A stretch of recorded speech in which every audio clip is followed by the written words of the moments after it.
নারায়ণগঞ্জের রূপগঞ্জ উপজেলার তারাব পৌরসভার রূপসী খন্দকার বাড়ি বাইতুল আমাদ জামে মসজিদের উদ্যোগে শনিবার বিকেলে ইফতার ও দোয়া মাহফিল অনুষ্ঠিত হয়েছে।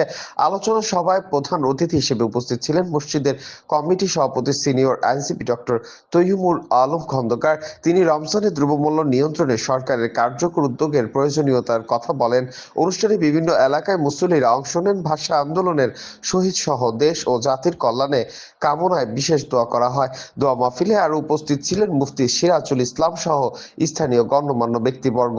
রমজানের যে ফজিলত, এটা তো আমরা কোরআন হাদিসের আলোকে হুজুরা বয়ান করে, কিন্তু বর্তমান বিশ্বে যে বড় বড় বিজ্ঞানী যারা আছে, আমেরিকাতে যারা এই স্বাস্থ্য নিয়ে যারা এই গবেষণা করে, তারা গবেষণা করে বের করছে যে মানুষ যখন না খেয়ে থাকে 10 ঘন্টা 12 ঘন্টা এবং 16 ঘন্টা 24 ঘন্টা যখন না খেয়ে থাকে, তখন তার শরীরের ভিতর যে রোগের সৃষ্টি হয় সেই রোগগুলি নিরাময় লাভ করে।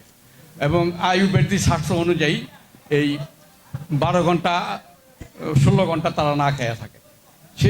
সেই অনুযায়ী আজকে দেখেন যে নবী করিম সাল্লাল্লাহু আলাইহি ইসলাম আজকের থেকে 1500 বছর আগে যে কথা বলে গেছে, তিনি তো কোনো ইউনিভার্সিটিতে লেখাপড়া করেন নাই, কোনো স্কুল কলেজে যান নাই।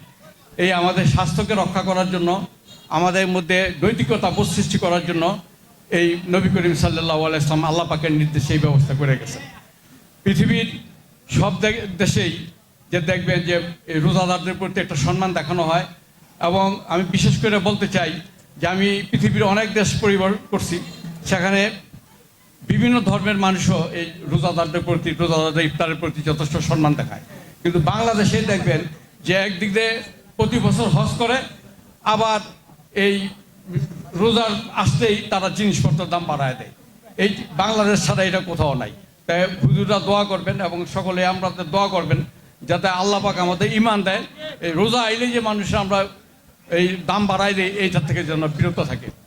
দৈনিক আজকের বাংলা .net